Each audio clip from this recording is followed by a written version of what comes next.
ശ്രീനിയേട്ടൻ മാത്രല്ല നമ്മളോടൊപ്പം വിമല ചേച്ചിയും ജോയിൻ ചെയ്തിരിക്കുകയാണ്. സാധാരണ ഇന്റർവ്യൂ ഒക്കെ കാണുമ്പോഴോ അല്ലെങ്കിൽ സ്പീച്ചിലൊക്കെ കാണുമ്പോൾ ശ്രീനിയേട്ടനായിരിക്കും ഏറ്റവും കൂടുതൽ സംസാരിക്കുന്നത്. പക്ഷെ ഇന്ന് എനിക്ക് വിമല ചേച്ചിയുടെ കയ്യിൽ നിന്നുമാണ് കാര്യങ്ങൾ കേൾക്കുന്നത് എന്ന് പറയുന്നു. നന്നായിട്ട് സംസാരിക്കും. എക്സ്ക്യൂസ് മീ, ഞാൻ കുറച്ചു നേരം ഒന്ന് വിമല ചേച്ചി എടുത്ത് സംസാരിച്ചോട്ടെ? Permission guarantee. ഓക്കെ, ചേട്ടൻ തന്നെ പറഞ്ഞു. അതെ, അനുഭവിച്ചോ?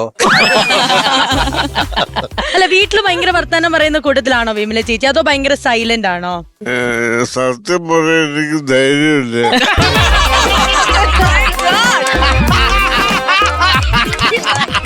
സത്യം പറയാനുള്ള ധൈര്യമില്ല. അതെ, കാരണം ഇത് ചോദിക്കാൻ കാരണം എന്താ അറിയോ, ഇവരുടെ കല്യാണത്തിന്റെ ഒരു കഥ ഞാൻ കേട്ടിട്ടുണ്ട്. കല്യാണം കഴിച്ച സമയത്ത്, അതായത് കല്യാണം കഴിക്കാൻ വേണ്ടി നമ്മുടെ സ്വന്തം മമ്മൂക്കയാണ് പൈസ നൽകിയെന്നുള്ള ഒരു കഥ കേട്ടിട്ടുണ്ട്. അതിലെന്തെങ്കിലും വാസ്തവം ഉണ്ടോന്നാണ് എനിക്ക് അറിയേണ്ടത്. ഉണ്ടോ? എന്നോട് അങ്ങനെയാ പറഞ്ഞത്. ആണ്, എന്താ പറഞ്ഞ കഥ എന്തായിരുന്നു? എന്നോട് ചേട്ടൻ പറഞ്ഞത്, ഒരു താലി വാങ്ങിക്കൊണ്ടുവന്നപ്പോ പൈസ എവിടുന്നാന്ന് ചോദിച്ചപ്പോ എന്നോട് പറഞ്ഞത്, മമ്മൂക്കന്റെ പടം അന്ന് കണ്ണൂർ ഷൂട്ട് ചെയ്യുന്നുണ്ടായിരുന്നു, അപ്പോ മമ്മൂട്ടി തന്നതാന്നാ എന്നോട് പറഞ്ഞത്. അത് ഉള്ളതാണോ? ഉള്ളതാണോ ശ്രീനേട്ടാ? അതെ. പക്ഷെ മമ്മൂട്ടിനോട് വരണ്ടെന്ന് പറഞ്ഞില്ലേ? പറഞ്ഞു, അതാണ് ഞാൻ ചോദിക്കേണ്ടത്. പക്ഷെ ഈ ഇങ്ങനെ നിൽക്കുന്ന ഒരു അവസ്ഥയിൽ മമ്മൂക്കനോട് അങ്ങോട്ടേക്ക് വരണ്ടെന്നും പറഞ്ഞു എന്ന് കേട്ടു. അതിന് അങ്ങനെ പറയാൻ കാരണം? അവിടെ ആള് കൂടിയാല് ഒരുപാട് ആൾക്കാർ എന്നെ കാണും. കല്യാണം കലങ്ങും. കല്യാണം കലങ്ങും. ചേട്ടൻ ആരും ശ്രദ്ധിക്കാതാവും. അതുകൊണ്ട് ദയവ് ചെയ്ത് വരരുത്. അതെ അതെ, ആളുകൾക്ക് അറിയാം. എന്നെ അന്ന് ആളുകൾ അറിയും. ശരി, അതല്ല, കല്യാണത്തിലാണല്ലോ നമ്മളെല്ലാം റിയൽ ഹീറോസ്. അവിടെ വേറെ ഹീറോ വേണ്ട. അപ്പൊ ഞാൻ അദ്ദേഹത്തിനോട് പറഞ്ഞു, പിന്നെ ഞാൻ വരണ്ടേ?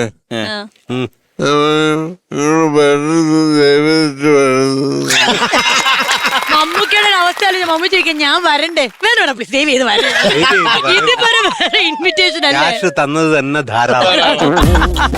അത് മാത്രമല്ല, മമ്മൂക്കയുടെ പല പടങ്ങൾക്കും സാറ് ഡബ് ചെയ്തിട്ടുണ്ട്.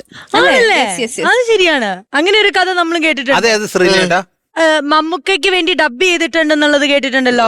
ഒരു മാടപ്രാവിന്റെ കഥ ആലപ്പുഴ അഷ്റഫിന്റെ സംവിധാനത്തിൽ ഇറങ്ങിയ പടമായിരുന്നത്. ആ പടത്തിൽ ഞാൻ ഡബ് ചെയ്ത്. അത് കഴിഞ്ഞിട്ട് മമ്മൂട്ടി മദ്രാസിലും, ഞാനത് മദ്രാസിലുണ്ട്. മദ്രാസിൽ വന്നപ്പോ എന്നോട് പറഞ്ഞു, നീ പടം ഡബ് ചെയ്തല്ലേ, അത് വലിയൊരു ചതിയായിരുന്നു, എനിക്ക് കുറെ കാശ് കിട്ടാനുണ്ട്, തരാതിരിക്കാൻ വേണ്ടി അതിനെ കൊണ്ട് അപേപിച്ച്.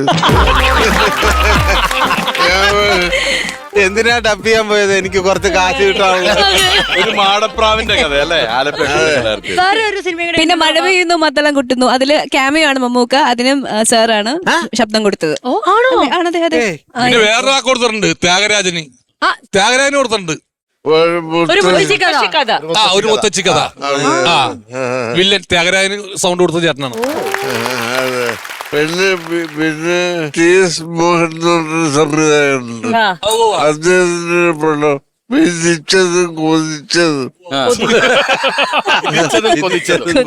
ഞാൻ കൊതിച്ചത് എനിക്ക് കിട്ടിയില്ല. ചേട്ടൻ എന്തായിരുന്നു കൊതിച്ചത്? 5000 രൂപ. 5000 രൂപ അത് കിട്ടിയില്ല. എന്നിട്ട് എത്ര രൂപ കിട്ടിയെന്ന്? 500 രൂപ കിട്ടി. അതാണ് വിധിച്ചതും കൊതിച്ചതും. അദ്ദേഹം സംവിധാനം ചെയ്ത വേറൊരു പടമാണ് ബെൽറ്റ് മത്തായി. എന്റെ ഒരു സുഹൃത്ത് കോഴിക്കോട്ടുകാരന് ശിവേട്ടൻ എന്നൊരാളുണ്ട്. അദ്ദേഹം എന്നോട് പറഞ്ഞതാണ്, ടി എസ് മോഹനും അദ്ദേഹം സുഹൃത്തുക്കളും ഒരു ഹോട്ടലിൽ ഭക്ഷണം കഴിക്കാൻ വന്നപ്പോ ആ സുഹൃത്തുക്കളോട് ടി എസ് മോഹൻ സംസാരിക്കുന്നു. ഇത് കേട്ടതാണ്, ആശകണ്ഠം കേട്ടതാണ്. ടി എസ് മോഹൻ സുഹൃത്തുക്കളോട് പറയാൻ, നിർത്തി മക്കളെ, ഞാൻ നിർത്തി, ഈ ആർട്ടുപടം എടുക്കുന്ന പരിപാടി ഞാൻ നിർത്തി. ബെൽറ്റ് മത്തായി ആർട്ടുപടം. അതെ.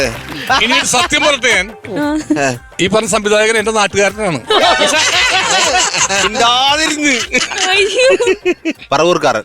ഇപ്പൊ ആട്ടുപടുന്ന ഇല്ല, അതിനെ അല്ല, ചുവട് പുള്ളി മരിച്ചുപോയി. ശ്രീനേട്ട അതിനെ ചുവട് പിടിച്ചിട്ടാണ് സലീമേട്ടനും അത് എടുത്തത്. ഒരു ആട്ടുപടം.